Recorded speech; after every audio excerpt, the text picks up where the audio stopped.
The book of Revelation is the final book of the New Testament in the Christian Bible. It is also known as the Apocalypse of John. The book is attributed to John the Apostle, although there has been debate and speculation over its authorship throughout history. Revelation is a highly symbolic and visionary work, presenting a series of apocalyptic visions that describe the end times, the final judgment, and the ultimate triumph of good over evil. The book is written in a style of literature known as apocalyptic, which was common in Jewish and early Christian writings of the time. Key themes in the book of Revelation include the sovereignty of God, the persecution of Christians, the battle between good and evil, the coming of the Messiah, Christ, the resurrection of the dead, and the establishment of a new heaven and a new earth.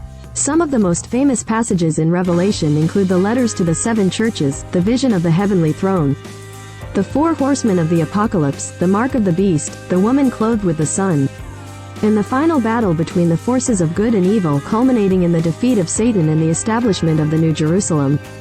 Interpreting the book of Revelation has been a subject of much debate throughout Christian history, with various schools of thought offering different perspectives on its meaning and significance. Some interpret it as a literal prophecy of future events, while others see it as a symbolic portrayal of the ongoing struggle between good and evil in the world. The book of Revelation, also known as the Apocalypse of John, is the final book of the New Testament in the Christian Bible. It is attributed to John the Apostle, who wrote it while exiled on the island of Patmos. Revelation is a highly symbolic and visionary work, containing messages of warning, encouragement, and hope for the early Christian communities facing persecution and trials. Introduction, Revelation chapter 1 verses 1 to 8. The book begins with an introduction, where John describes receiving the revelation from Jesus Christ, who sends it through an angel to his servant John. John addresses the 7 churches in Asia Minor, modern-day Turkey, conveying Jesus' messages to them.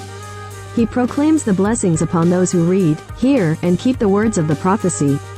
The letters to the 7 churches, Revelation chapter 2 verse 1-3 to 22. Jesus instructs John to write letters to 7 churches: Ephesus, Smyrna, Pergamum, Thyatira, Sardis, Philadelphia, and Laodicea.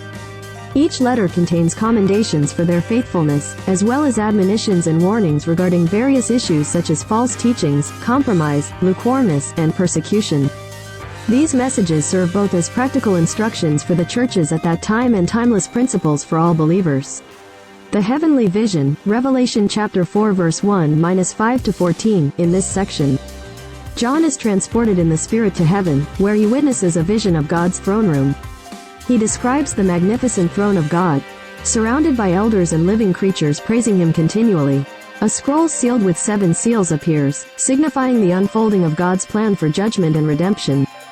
The 7 seals, Revelation chapter 6 verse 1-8 to 1, as the Lamb, representing Jesus, begins to open the seals, a series of events unfolds, symbolizing various aspects of divine judgment, persecution, and tribulation. The opening of the seals unleashes the 4 horsemen of the apocalypse, representing conquest, war, famine, and death.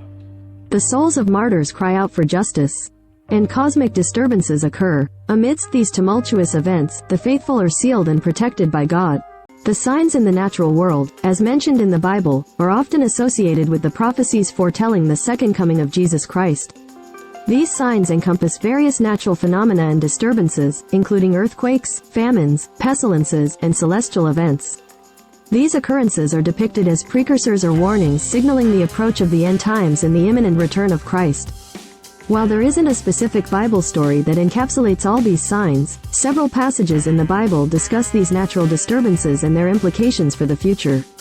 Earthquakes. Matthew chapter 24 verse 7, New Testament. For nation will rise against nation, and kingdom against kingdom, and there will be famines and earthquakes in various places. Famine. Revelation chapter 6 verses 5 to 6, New Testament. When the Lamb opened the 3rd seal, I heard the 3rd living creature say, "Come."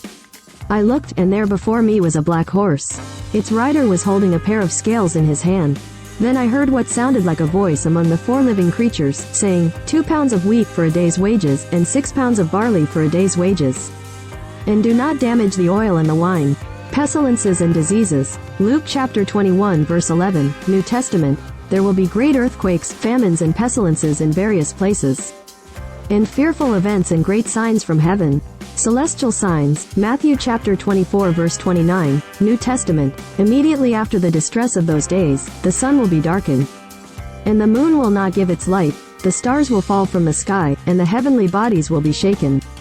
These verses, among others, are interpreted by Christians as indicators of the last days or the end times, representing the fulfillment of biblical prophecies preceding the second coming of Christ.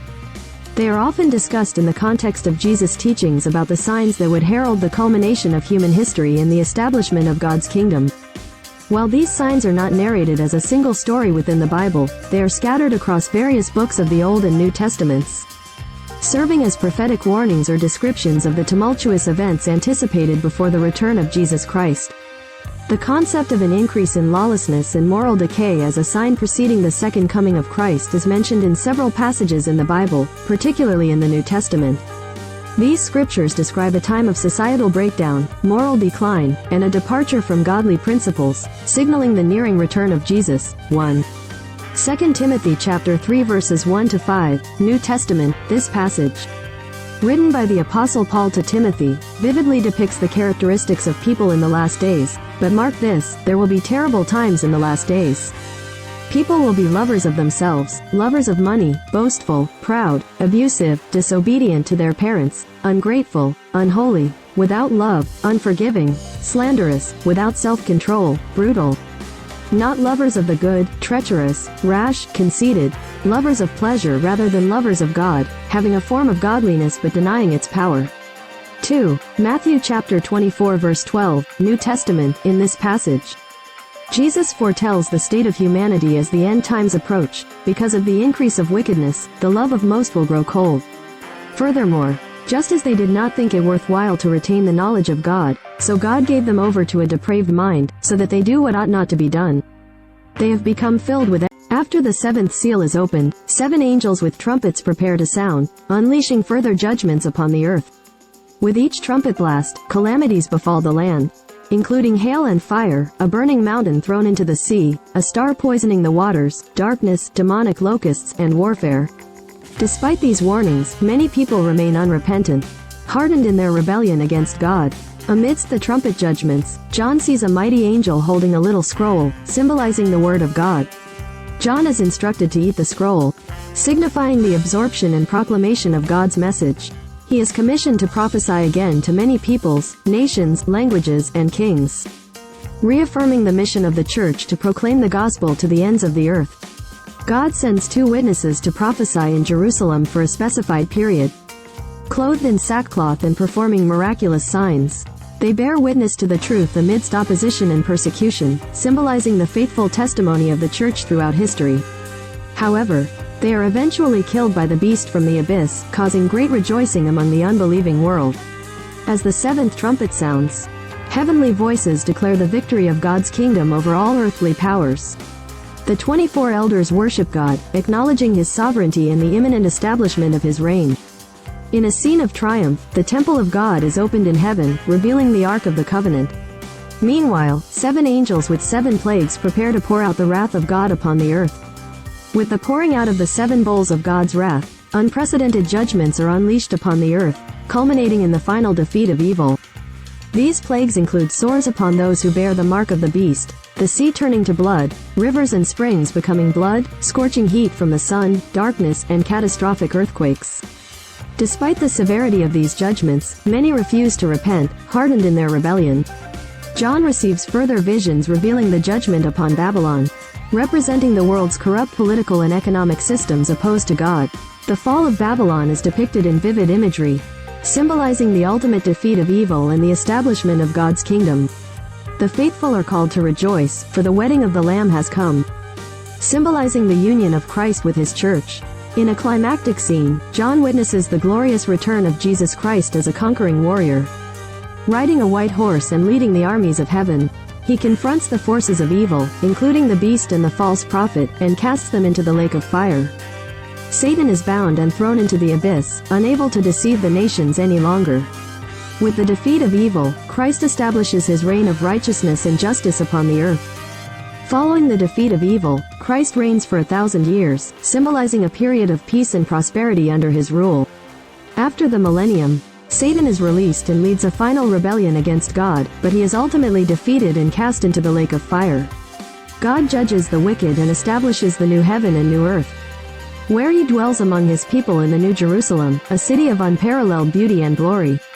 The book concludes with an invitation to all who thirst to come and partake of the water of life freely. The book of Revelation concludes with a final blessing and warning, affirming the authority of the prophetic message contained within its pages. It serves as a powerful reminder of God's sovereignty over all creation, his faithfulness to his promises, and the ultimate triumph of his kingdom over the forces of darkness.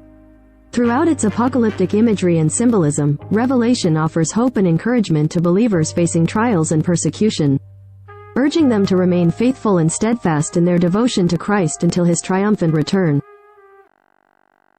You were the seal of perfection, full of wisdom and perfect in beauty. You were in Eden, the garden of God. Every precious stone adorned you. You were blameless in your ways from the day you were created till wickedness was found in you. So I threw you to the earth.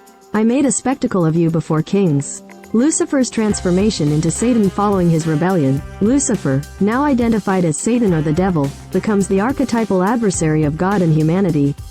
The New Testament further elaborates on Satan's role as the leader of the fallen angels and the embodiment of evil. In Revelation chapter 12 verses 7 to 9, a celestial war breaks out in heaven between Michael and his angels and the dragon, Satan, and his angels, and there was war in heaven. Michael and his angels fought against the dragon. And the dragon fought and his angels, and prevailed not, neither was their place found any more in heaven.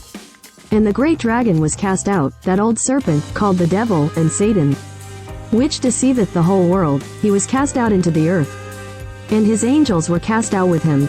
This passage suggests that Satan and his followers are ultimately defeated and expelled from heaven, precipitating their descent to earth. The nature of fallen angels, often referred to as demons or evil spirits, are depicted as malevolent entities opposed to God's purposes. They are characterized by deception, temptation, and the desire to lead humanity astray from righteousness. Throughout the New Testament, various accounts illustrate encounters with demonic forces, such as the Gadarene demoniac, Mark chapter 5 verses 1 to 20, and the exorcisms performed by Jesus and his disciples, Matthew chapter 8 verses 28 to 34, Mark chapter 9 verses 14 to 29, Acts chapter 16 verses 16 to 18. Conclusion. Theological interpretations and lessons. The story of fallen angels raises theological questions about free will, divine sovereignty, and the nature of evil. Some theologians interpret Lucifer's rebellion as a demonstration of the inherent risks associated with free will, highlighting humanity's capacity for disobedience and moral choice. Others emphasize God's sovereignty in allowing evil to exist as a means of achieving greater goods, such as the demonstration of his justice and the redemption of humanity through Christ. Ultimately, the narrative of fallen angels serves as a cautionary tale about the consequences of pride, rebellion, and spiritual corruption. It underscores the importance of humility, obedience, and vigilance in resisting temptation and remaining faithful to God's will. In conclusion, while the Bible provides insight into the origin and nature of fallen angels, the theological implications of this narrative extend beyond mere historical or doctrinal interpretation, inviting believers to reflect on deeper truths about the human condition and the cosmic struggle between good and evil. Please subscribe my YouTube channel. I hope you like this video. Thank you.